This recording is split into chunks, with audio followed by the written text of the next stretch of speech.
Hello, friends. Welcome, welcome. Hello, everybody. So happy to have everybody join us. Hello, welcome for all of you who are joining us right now. We are just getting ready to start, setting up our live feed for those folks who are watching us on Facebook. Always have the joy of celebrating with our friends from Facebook. There we are. All righty. Welcome, friends. Super excited to have y'all today. We have an incredible speaker all the way from Israel who's really, really powerful in integrating what volunteering looks like, especially right now. And super excited to have Dyonna Ginsburg, who's the CEO of OLAM. And really, really so excited. I know we had some of our fellows who came in to who were like, we need to have some sort of idea of what volunteering looks like right now. And I know Rabbi Shmuley has said lots of amazing things about you, Dyonna, and we're really, really just excited to have you. It's just an incredible time right now in our Jewish community, and so happy to have you. Dyonna works as a CEO of OLAM, and prior to that was in a collective venture in a joint, which is a collective venture to join the platform to program global Jewish service. Prior to Olam, Dyonna served as a director of education and service learning at the Jewish Agency and an executive director of Bema Aglei Tzedek, an Israeli social change NGO, and is co-founder of Siach, a global network of Jewish social justice environmental professionals. Also want to shout out that Dyonna is also a board member for Uri Tzedek and has supported our work for years now, since Uri Tzedek first started when we were fresh into the scene. Dyonna was there to support us. So huge shout out. Dyonna, thank you so much. And our hearts are with you, and our hearts are with the hostages who are still under a horrific captivity. And we pray for peace, and we pray that no more life is lost. And we wish you so much strength. Thank you so much for being here. Thanks so much, Eddie. I really appreciate it. And as you said, I have been a fan and a champion of Uri Tzedek almost since its inception. And it's really a privilege to be here with everybody from my home in Jerusalem. What we're going to do today is a text study, and I'll share some reflections from my work along the way. I'll share just a bit more about OLAM to give some context above and beyond what Eddie shared, and then we'll go into the sources themselves. So just a little bit about OLAM. OLAM is a network of Jewish and or Israeli organizations that work with vulnerable communities in developing countries in the fields of global volunteering, as Eddie mentioned, as well as international development and humanitarian aid.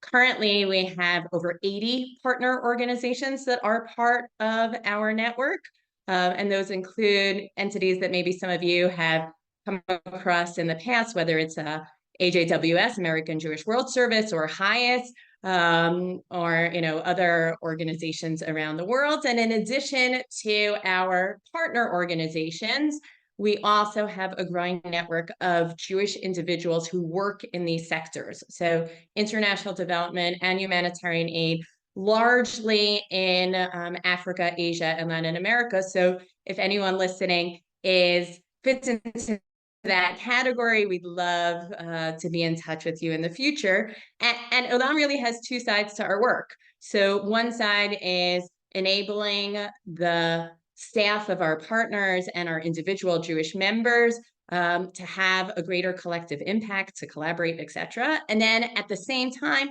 sort of similar to Uri Tzedek's mission, we want to engage Jewish leaders in issues of social justice, particularly on a global scale. And one of the ways that we do that is through authentic and serious Jewish conversations. And we use text study as a core part of a lot of the work that we do. So what we're going to do today is actually look at a source sheet that comes out of our work with Jewish leaders around the world. And the topic is responsibility in the age of globalization. I want to preface and say that unlike some of the other topics that I believe are covered in this podcast or live stream or webinars, like poverty or workers' rights or some of those other things, if you actually look at classical Jewish sources, there's a dearth of material when it comes to the notion of global responsibility.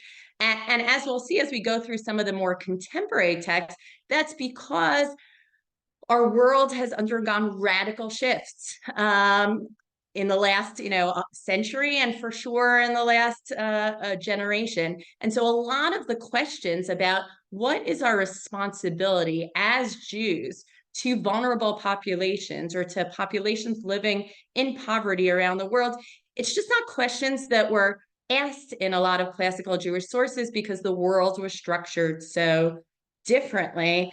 And I want us to keep that in mind as we walk through the sources.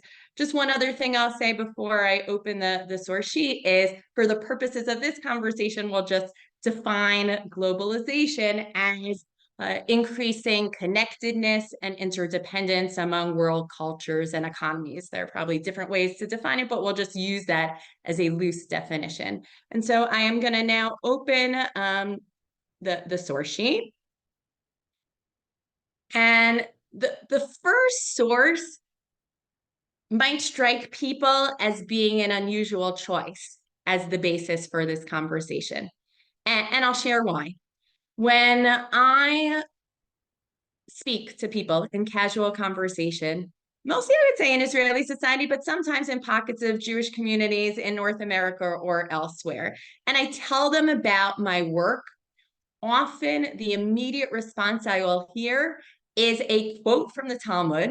People often don't know that they're quoting from the Talmud, but a quote for the Talmud that says, "The poor of your city come first," which is a knee-jerk reaction that says we should be prioritizing our own communal needs, and is often used in conversation as an argument for saying we should prioritize our own communal needs to the exclusion of any other community's needs.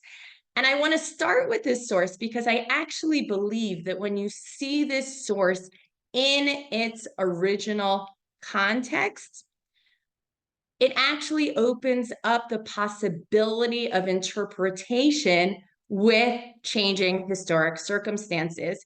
And so rather than, I hope that by the end of our conversation today, rather than saying we should be prioritizing internal needs full stop, I do think that this original text in its context and subsequent interpretation is an invitation to be thinking about responsibility in different ways. And so this first source is taken from the Babylonian Talmud. Let me just see, for whatever reason, I'm having trouble.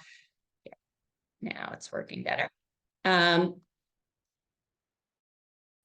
This first source is taken from the Babylonian Talmud, from Tractate Baba Metzia, which deals largely with economic transactions. And what we have here is a sage, Rav Yosef, who is interpreting a biblical verse from the book of Shemot, from the book of Exodus. And in this, he introduces the notion of prioritization and proximity. So I'll read through the source. It says, and I'll do it in English, but for anyone who feels more comfortable in the Hebrew or Aramaic, feel free to follow along. It says, Rav Yosef learned, if you lent money to any of my people that are poor with you, and then he interprets this verse to mean a set of different binaries or hierarchies for giving. The first, a Jew and a non-Jew. A Jew takes precedence. The second, the poor and the rich. The poor takes precedence. The third, your poor, which is interpreted by subsequent sources as your own relatives or family. And the general poor of your city, your poor takes precedence, your own family and kins do. And the last is the poor of your city and the poor of another city.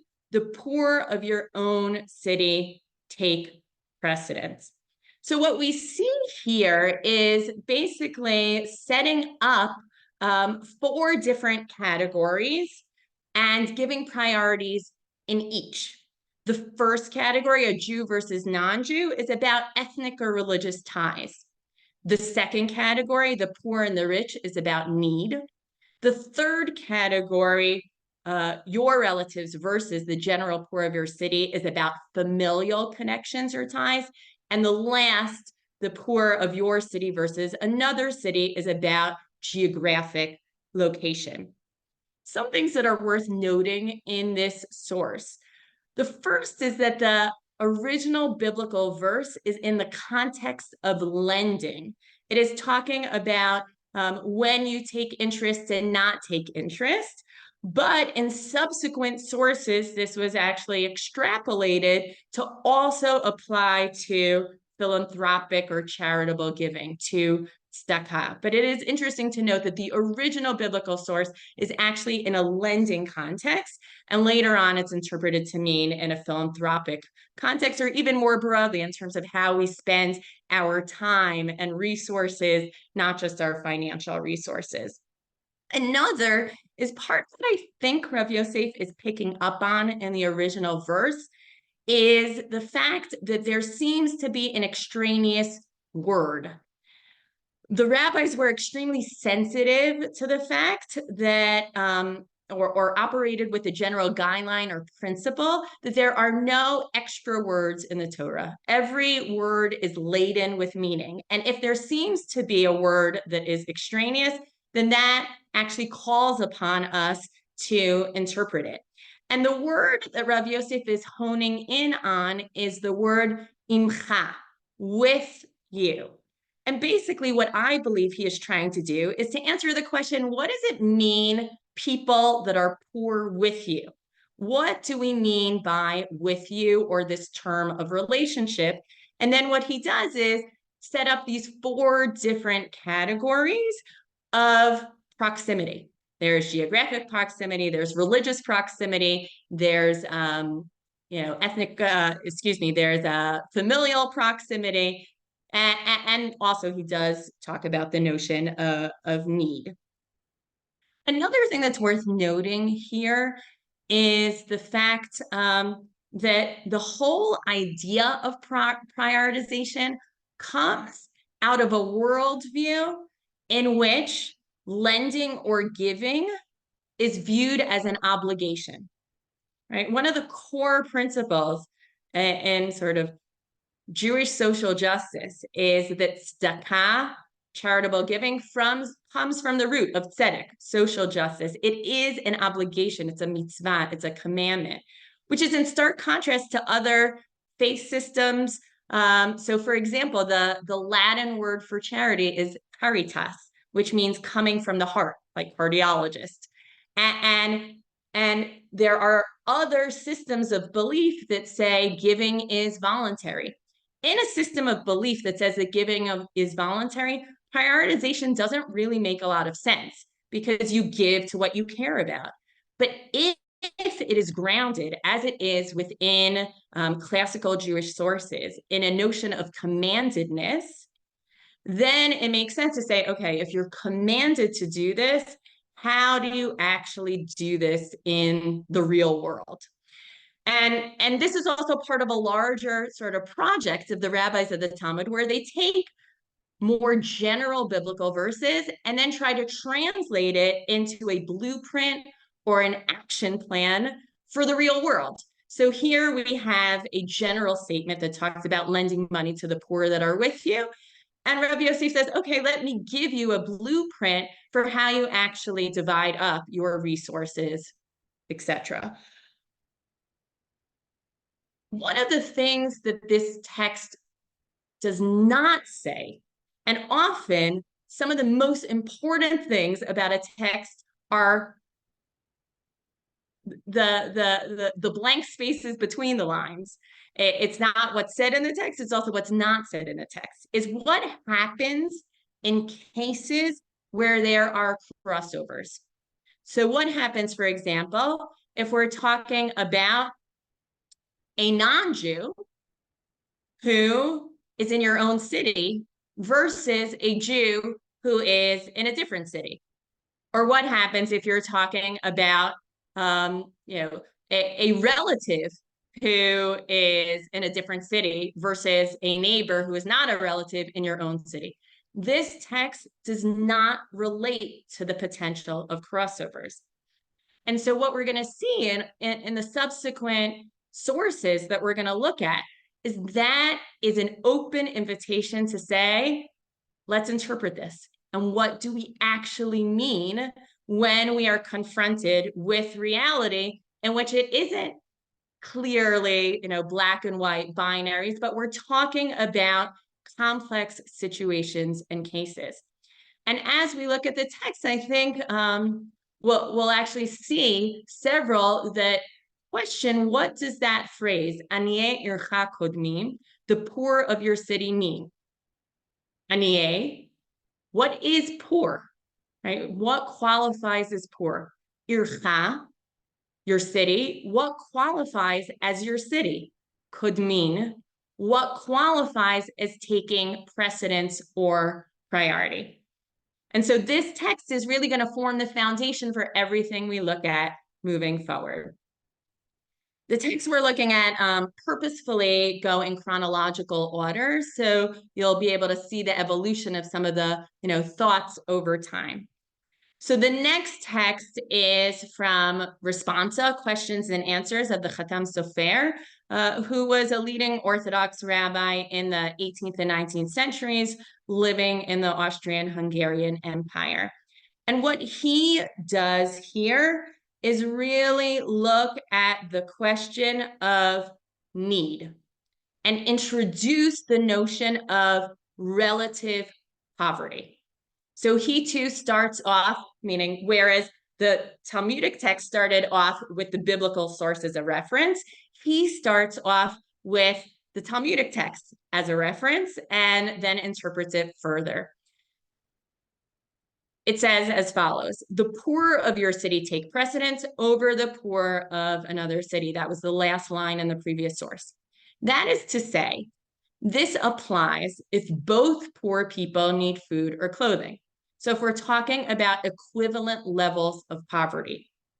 However, if the poor of your city have what they need to live, but just don't have any extra money, and then this is not in the text, but is implied, and the poor of the other city don't have food or clothing, then the poor of the other city take precedence over the poor of your city. For the neediest take precedence. So what he's doing here is introducing the notion of relative poverty. There is not all types of poverty are the same, and that levels of need are a significant factor. And what he is doing here is also dealing with that question of the crossovers that we talked about before that the previous text was silent about. Because he says, if there is somebody in your own city who has, some level of basic sustenance and basic clothing, then that person will be bumped down the priority list versus someone in a different city who does not even have that basic level of food or clothing. And so in this way, he's really looking at the question of aniye. What do we mean by our poor? And what do we mean by poverty in this context? And opens up the possibility for thinking about prioritization slightly differently. In the next source, we'll go to somebody who was more or less contemporaneous. This is a source from the Aruch HaShulchan, which was a compendium of Jewish law written in the 19th, early 20th century. And what the Aruch HaShulchan looks at here is really the notion of what do we mean by take precedence? Okay, and so what we see here is as follows. Now there is something fundamental about the details of the law above that troubles me deeply. For if we explain the text that I've cited according to their simple meaning, that certain groups are prior to others, they imply that one may distribute the entirety of one's tzedakah money to one group and need not give at all to those who fall outside of that particular group. And if this is the case, poor people without wealthy relatives will die of starvation. Now, how is it possible to say this? Therefore, in my humble opinion, the explanation of the tzedakah priorities that we saw outlined in the Talmudic source number 1, is as follows. Certainly every person, whether of modest or significant means, is obligated to give a portion of his or her tzedakah money to needy people who are not relatives. And so what the Aruch HaShulchan is doing in this source is basically saying, if you thought that the original Talmudic text was implying that take priority or take precedence means you give all of your money to a particular population, you got it wrong. This is talking about percentages of your money. And that, basically within whether a person has significant or modest means, they are obligated to give to the priority groups, but they also need to give a proportion to people outside of those priority groups. And one of the things that even this text doesn't address is, what does that mean, take precedence? So if I think about, let's say I have $100 that I have to give, does take precedence mean that I give $51 to my priority group and the remaining 49 I can give to others that I'm not in proximity to? Or does it mean $99 out of $100 go to my priority group? We don't know.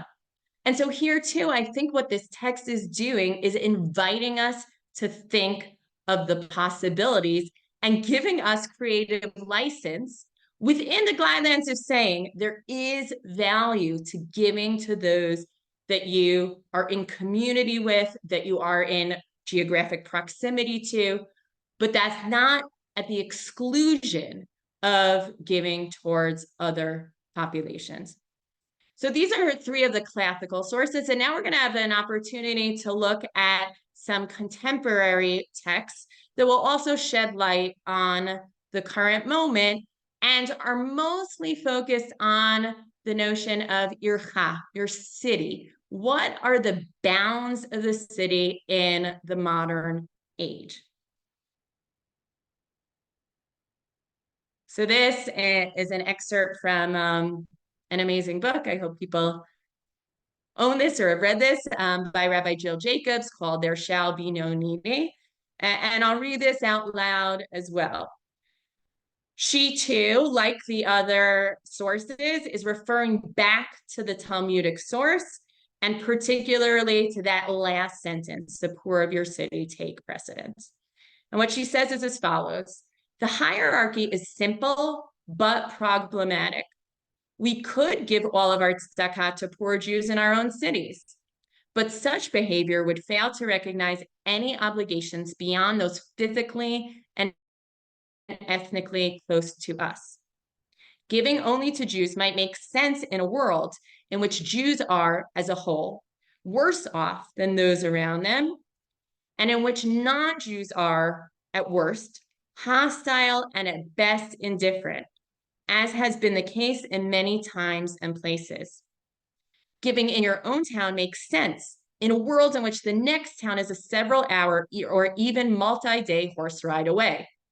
But in a globalized world in which we can access the news from Liberia as quickly as we can hear the news from New York, and in which many of us move from city to city multiple times over the course of our lives, the definition of your city becomes somewhat less clear. And so what she does here is add several new perspectives to the mix. The first is that our world is radically different than the worlds in which most of those who even the source number 2 and 3 that were in the 18th, 19th century, it's just at the cusp of the Industrial Revolution. So even they couldn't comprehend the extent to which our world is globalized. And the speed of travel, the speed of information have fundamentally shifted this dynamic. What's implicit here as well is also that knowledge or access to information. You can hear her talk about, we can access the news from Liberia as quickly as we can hear the news from New York. Knowledge of an issue engenders responsibility. I think that's implicit in what Rabbi Jacobs is saying here. It's interesting that she does use the term can access because we live in a world in which it's almost it's a choice to access news, it's a choice to not access news, but basically I think she's saying once you know of something, it is hard to unlearn it, and that engenders some sense of obligation. So the knowledge here is something that she's introducing into the mix, which is different than I think we've heard from other people. The next source number 5, is from Rabbi Jonathan Sacks, who was the former chief rabbi of the United Kingdom. This is an excerpt from another book that is worthwhile in investing in on your bookshelf, is To Heal a Fractured World, The Ethics of Responsibility. And this is actually, I think, the one source that is not directly related to our original Talmudic source, but I thought it added a different element to the historic perspective that Rabbi Jacobs' source introduces. And what he says is as follows: there are certain questions that are not asked within a particular culture simply because the circumstances that give rise to it never occurred. Throughout history, Jews took it as axiomatic that they were responsible for one another. The question they did not ask was, to what extent are we responsible for the wider society and the world? The question was not asked because it never arose. For 18 centuries of diaspora history, Jews had no civil rights. They had no vote. Until the 19th century, they were not admitted to universities, the professions, parliaments, local government, or offices of state. And so what Rabbi Sacks adds to the conversation here is an understanding not just of how the world has revolved in terms of speed of information, in terms of speed of travel, but the way in which our Jewish communities have evolved over time. And this is an important reminder that it wasn't until relatively recently that Jews were in a position they could even ask themselves these questions. Even during the lifetimes of, source number 2 or source number 3, which are closer to our own lives, many of the basic civil rights did not exist for Jewish communities. And so what Rabbi Sacks is adding to this conversation is the sense of, now that we live in an age where Jewish communities have basic rights, how does that engender a sense of responsibility? And for the last source that we're going to look at together, it's from Rabbi Micha Udenheimer, who is the CEO and founder of one of OLAM's partner organizations, an organization known as Tevel B'Tzedek. He is originally American, lives in Israel, and has worked for years in Nepal and also more recently in Zambia.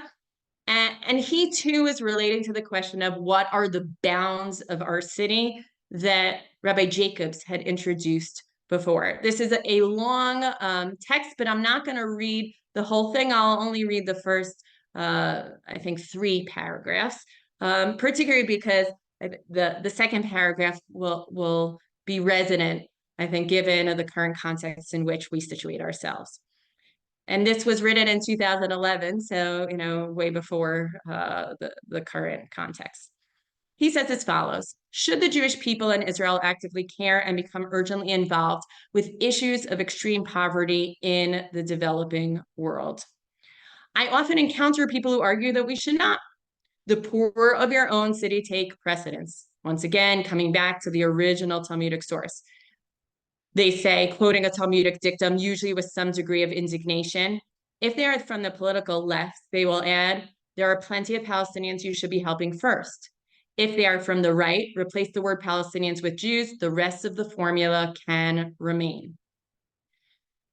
In today's world, the notion of the local, what constitutes your own city has itself been transformed. During Talmudic times, cities and their surrounding agricultural lands formed an economic unit with their own markets, prices, values, and regulations. The precedence of the local poor was rooted in the notion that we are responsible for those who live within the economic and legal system that we have created and in which we participate.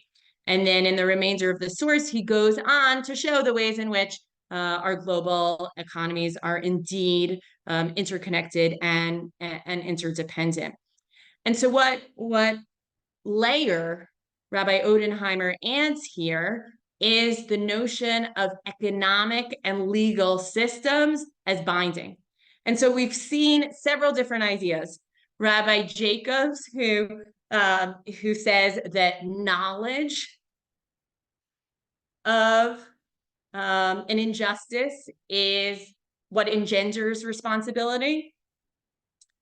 Rabbi Sachs, who introduces the notion that the own positions of power or resources or basic rights of the Jewish community engender a sense of responsibility. And here you now have Rabbi Odenheimer, who's introducing that notion that, not in contrast that, but in addition to that, it is the economic and legal system that engenders a sense of responsibility. And what he's pointing out, and you'll see this in a lot of Talmudic or rabbinic sources, is that often issues of social justice are confined within the city. The city is the sort of playground within which these issues play themselves out, because for the most part, that was sort of the largest economic or legal unit that existed in any meaningful way. And so what Rabbi Odenheimer is arguing here is, once again, not to the exclusion of, needs that are close by, but as an extension of that, we should be thinking about economic and legal systems of which we're a part. I'm going to stop the screen share and then just share some thoughts to hopefully tie this up, and then be happy to field some questions. So what we've seen over the course of these sources is a text that in common parlance or in common conversations is often used as a justification to say that our responsibility ends with those who are closest to us. But I hope, as we looked at both more contemporary sources and less contemporary sources, that we actually see that there's an invitation to be thinking about these things differently and to be rethinking the notions of aniye, the poor. What are we talking about in terms of poverty and needs and immediacy and urgency of needs? Ircha, the bounds of our city, how has that radically shifted? And last but not least, kodmin, taking precedence, with the introduction of the notion that that doesn't mean that it is exclusivity, but rather that reaching out beyond the communities with which we are proximate is part of our obligation and an extension of some of our own responsibilities. Some personal reflections, and I've been teaching these texts in the context of OLAM for the last 9 years. I would say that in speaking to certain Jewish audiences, it was easiest to make the case for global responsibility in the last 3 years up till October 7th, where COVID, a global pandemic, the refugee crisis in Ukraine, which had spillover effects around the world, climate crisis, it was very easy to make the case that says, as Jews, we need to be involved in issues that affect broader humanity, and that our obligations don't stop with our own or with those to whom we are most proximate. I will say that since October 7th, and as we're seeing, increased needs in Jewish communities around the world, It's been much harder to make that case. But I am still a firm believer that it is clear that you need to take care of needs with those with whom you're in relationship, but that still at this moment, we should not abandon commitments to broader humanity as well. And I will also say that one of the things that's been really interesting for me, I'd mentioned earlier that OLAM is a network of upwards of 80 different partner organizations. I would say one of the implicit critiques of some of our partners is that they are working with communities that are far from their own. And I would say that that's never been a fair critique, because if you actually drill down into many of our partners, they are working locally, and in tandem, they're working globally.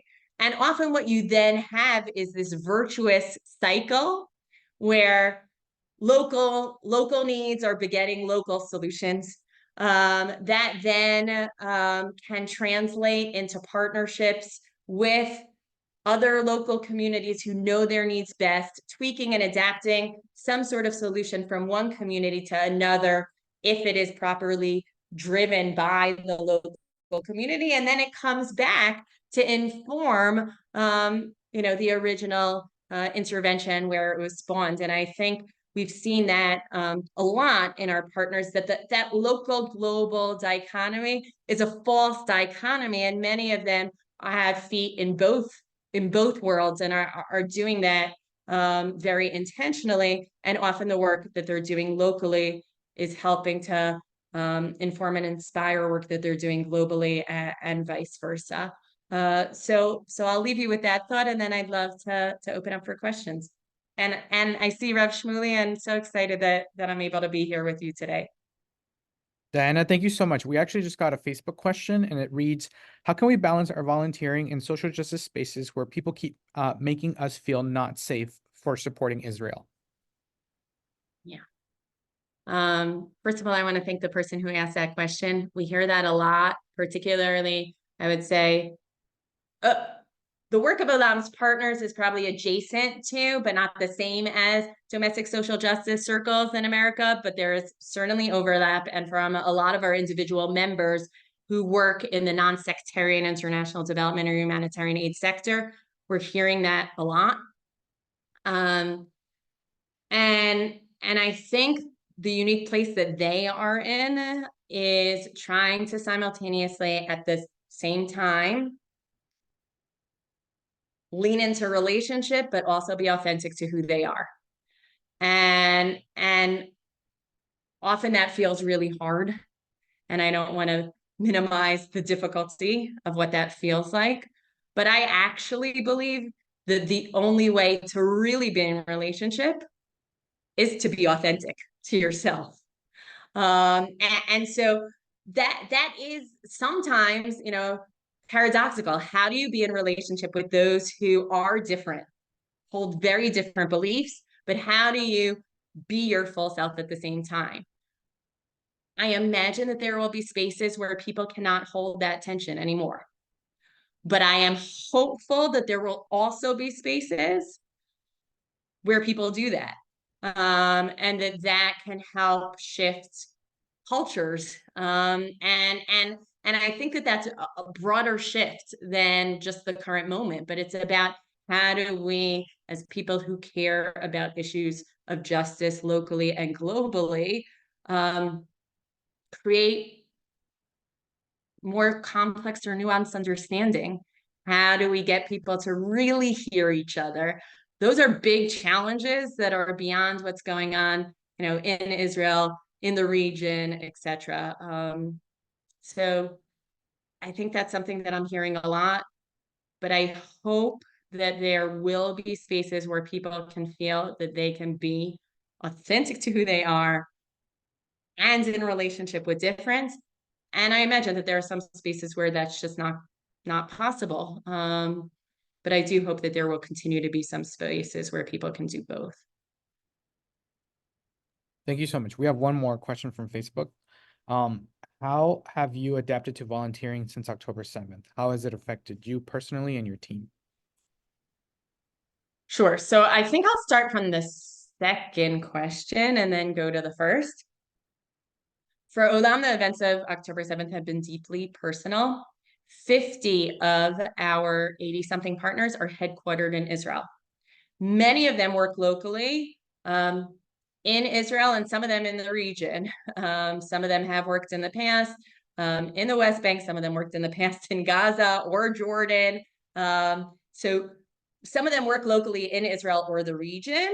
But the reason why they're part of OLAM is because of work that they're doing or partnerships that they have with vulnerable communities in other locations in Africa, Asia, or Latin America. But 50 of our partners are headquartered here.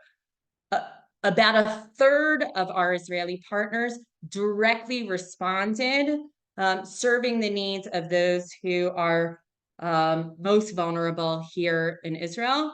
That includes those who were evacuated from their homes.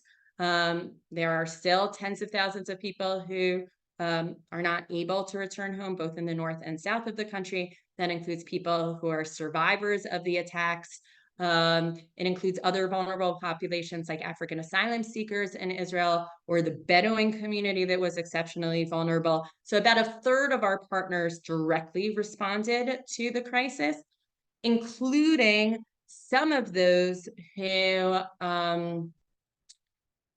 never worked in Israel before. And I think that's an example of the local global divide. It was so clear that the scale, the deeply personal nature, the intensity of what happened on October 7th necessitated a response even for those organizations that had worked globally in the past. And there have been some nice examples of those who were able to actually use global expertise at home in Israel. On a personal level and also on a network level, there were tremendous losses. One of the co-founder of one of our partner organizations, Dyonna Ginsburg, which works largely with Bedouin populations and other Arab citizens of Israel in the country. Their co-founder is a woman by the name of Vivian Silver, who is a personal friend and colleague of mine, who was killed on October 7th, lived in the community of Be'eri, which is one of the kibbutzim in the Gaza envelope. Her remains were only found 5 weeks later, so that can give you a sense of the massive destruction that took place. In addition to that, one of our partners, a CEO of one of our partner organizations, it's an organization that works with smallholder farmers in Ethiopia and Rwanda, was taken hostage along with 6 members of her family. She and 5 members were returned in the previous hostage deal, and one of her close family members is currently still in captivity. And if it could be even more tragic, her husband, sister, and brother-in-law were all killed on October 7th, and she only found out that information when she came back. And it's actually interesting because and this gives insight, I think, into the local global question. Her organization continued to do the work that they were doing while simultaneously supporting the family and rallying for her release. And we recently spoke to her number 2, her partner in crime, and he said, I kept thinking, and there was no knowledge of any sign of life for the entire time that she was in captivity for 50-something days. He said, I kept thinking that when she comes back, she's going to ask me about whether we succeeded in meeting our deliverables in Rwanda on time. And lo and behold, he was among the first to meet her upon her return. And one of the first questions she asked was, did we meet our deliverables in Rwanda on time? So this has been deeply, deeply personal for us and for our network. In terms of volunteers and what that means, OLAM as an umbrella organization or a convener doesn't directly deploy volunteers, but many of our partners do. For many reasons,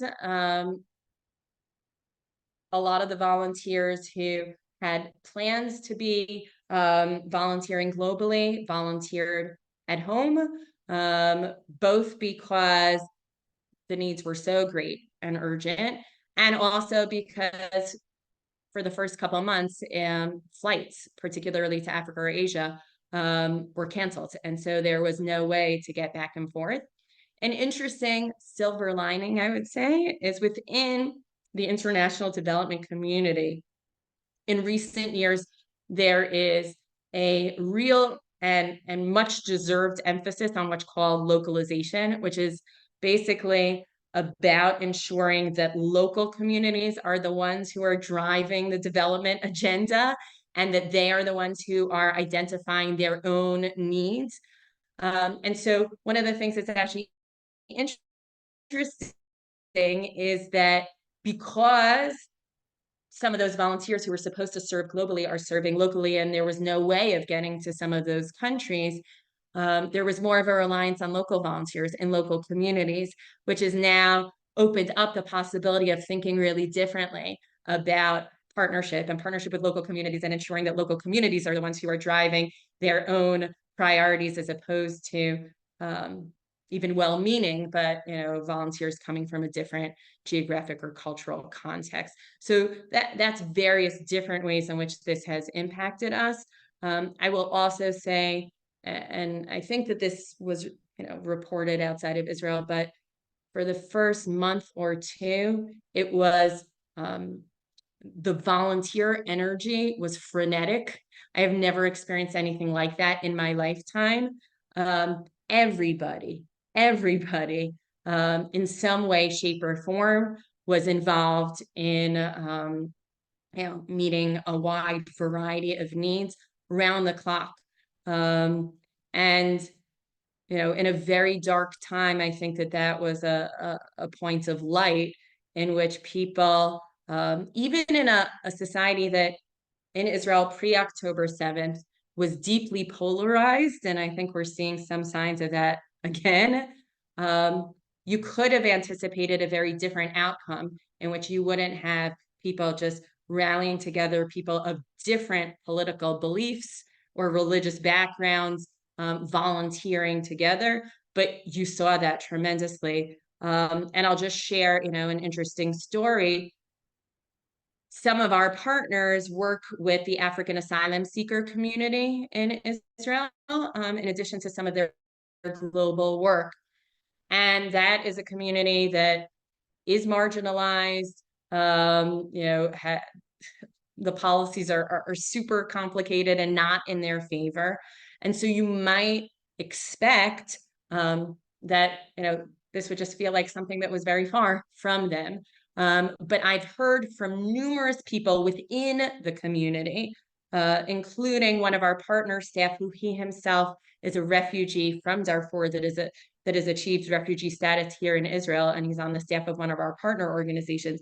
He said that he was getting hundreds of calls from people from within the asylum seeker community who were, stepping up to volunteer. And I don't know if there are final numbers, but there are numbers of, thousands of people within that community who volunteered alongside Israeli citizens. We've seen that with the Bedouin community as well. And when I asked him, this person who's part of our network, who is a refugee from Darfur, I said, how do you explain that? And he said that he asked people the same question. And the answer was, for many of them, they've been living here for the last 13, 14, 15 years. Even if the governmental policies are not welcoming, they feel a part of this society, and therefore they wanted to step up at that time. And so you actually, through the volunteering that was happening in the early weeks post October 7th, you had amazing sort of bridges between communities that hadn't interacted with before. I think the question moving forward is, is there a way to capitalize upon that energy in order to bridge those gaps moving forward? And I think the jury's out on that. Thank you so much. I have a personal question before we open it up to more folks. I know oftentimes we kind of illuminate ourselves into just focusing within our own communities. How do you even start the conversation to say, hey, maybe like, in times, even though where it's tough, how do we move away to supporting other communities? Because I know that, within our own Jewish community, we've been able to be so really, really great at taking care of our own. And yet we also still see the highest need. So how would you even start that conversation with somebody who, let's say, has only donated to Jewish communities, has seen now even more than ever to just donate to the community, and kind of brings you the rebuttal, why should I help other folks who don't help me? Yeah.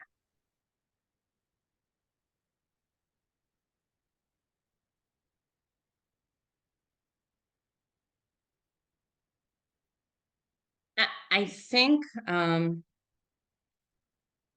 in the context of OLAM's work, which often is a harder sell than domestic social justice work, because in domestic social justice work, at least you have geographic proximity. In our diverse Jewish community, you also have, familial proximity, etc. It's much harder to make the case in terms of vulnerable populations who are living far away. But in certain ways, I would say it is easier. Number one is in many of the communities that OLAM partners work or with whom they work, some of those communities are like very philo-Semitic, have very positive feelings towards Israel, particularly in Christian-dominated countries in Africa that look towards, the Bible as a source of wisdom. And so there are, communities that actually, unlike I think much of the social justice sector in the U.S., where the local communities and locally partners either are predisposed to have positive associations with the Jewish community, or don't have any associations at all. Really are so far removed that they don't have any associations at all. So in that way, I think it actually just is a different paradigm than maybe in a domestic social justice context. I think exposing people to the work and the deep relationships.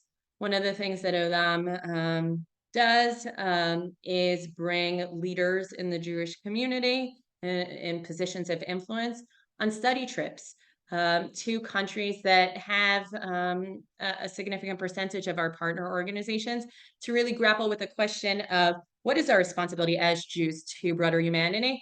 And I think when you're on the ground and you see that these are deep, long-standing, mutually enriching partnerships over years, that makes a real difference.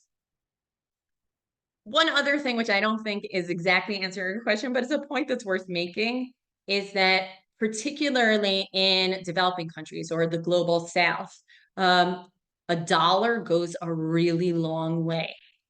And so when you think about local versus global, not in terms of Jewish versus non-Jewish, or, internal communal versus external needs, but if you're just thinking about impact, I think people are often, that's one of the things that when people come on a study trip and they'll sit with a local community that works in partnership with, Jewish or Israeli organizations, and they'll say, okay, this is amazing what you do.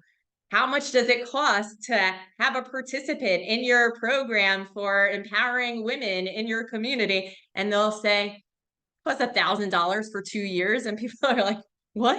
If I saved my morning coffee for 2 years, I could have a significant impact on somebody's life. So that's not the question that you were asking, but I do think that actually is a real factor.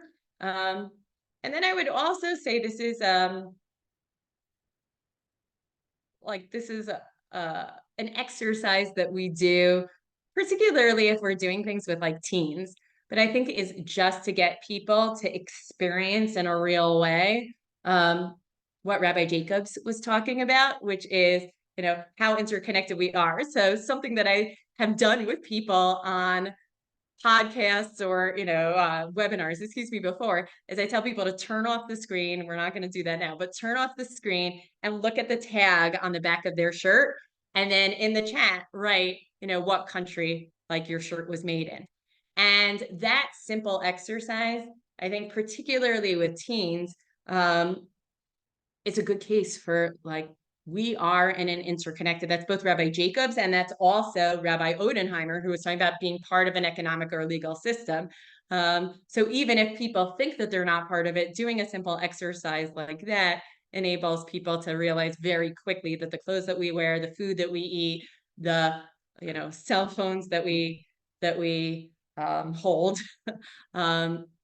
we're part of an economic or legal system that's far larger than our own, immediate environs. Thank you, Aglaya. You have your hand up. Okay. Hi. Just to keep going with that theme, though, I just wanted to throw this out there. As someone who has, like, just kind of sometimes gotten to my wits' end on, like, trying to teach classes on, like race and ethnicity and stuff like that, though. One of the things that I also bring up to, like to students and everything is that, well, if you don't really actually pay any attention to how other people are being oppressed, then what are you really doing for yourself? Are you really actually helping yourself, or are you actually making it more and more possible for it to come for you at some point?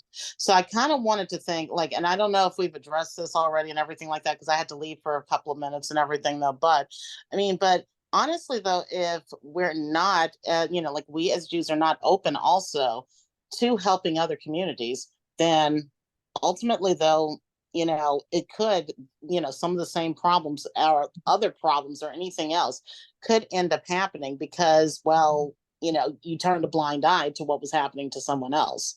So I don't know if anybody wants to engage with that too. I think that's a great point, and I'll just give a personal anecdote. I think my work for years, both in terms of domestic social change work in Israel, and then more recently over the last 9 years in OLAM, was very close to, but not fully focused on the climate crisis. And it wasn't until I read an article here in Israel, this goes back like 5-6 years, in which they were interviewing like 25 of the leading scientists in Israel about the climate crisis. And there was a prediction that I'm trying to remember, I think it's by the year 2050, that by the year 2050, it will be so hot in the Middle East, including in Israel, that physiologically we will not be able to survive being outside for more than 10 minutes. Reading that article shook my world. And I was somebody who I think I always have been globally or universally minded. I cared about the climate crisis, but I didn't translate it into action until it really sunk in that this impacts me and my kids in a real way. And that if what they're predicting is true, then my kids will not be able to go to the park with their, own kids the way that I do. And so I do think this is actually a really nice addition to the question that Eddie asked before. I think when I am speaking to audiences that are more focused on internal needs in the Jewish community, sometimes the language of like, these are our deepest held values doesn't resonate.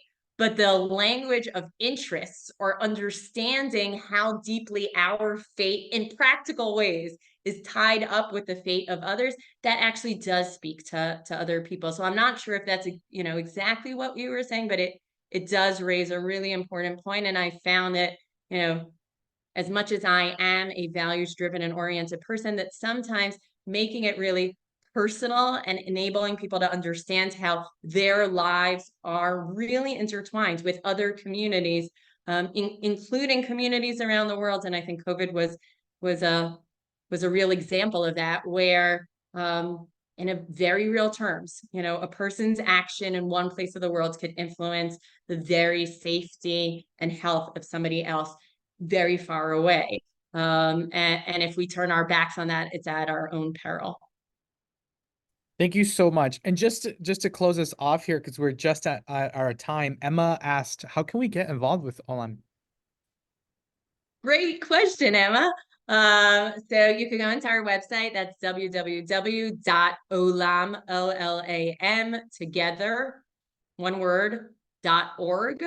And you can find a variety of different ways to get involved with us or with our partner organizations. You can also feel free to email us at info@olamtogether.org. And we're happy to point you in the right direction. OLAM as an organization, we're pretty small, even though we're an umbrella of all of these different organizations. So it's not always about getting involved in OLAM, but we can steer you to the right opportunity with one of our partners. Thank you so much. It has just been an incredible time of great Torah to enrich all of us and really inspire us. I think oftentimes we feel really low and we feel like so much is happening, and yet there's still sparks of inspiration, hope, of volunteering that continue to really press some really good work, both here in the United States, abroad, and in Israel. Dyonna, thank you so much for your time. Thank you for your work. And thank you for continuing to spread that light of hope and being that brightest light of inspiration that truly dispels a lot of darkness. We appreciate all of you for listening. Thank you so much. Take care. Bye-bye.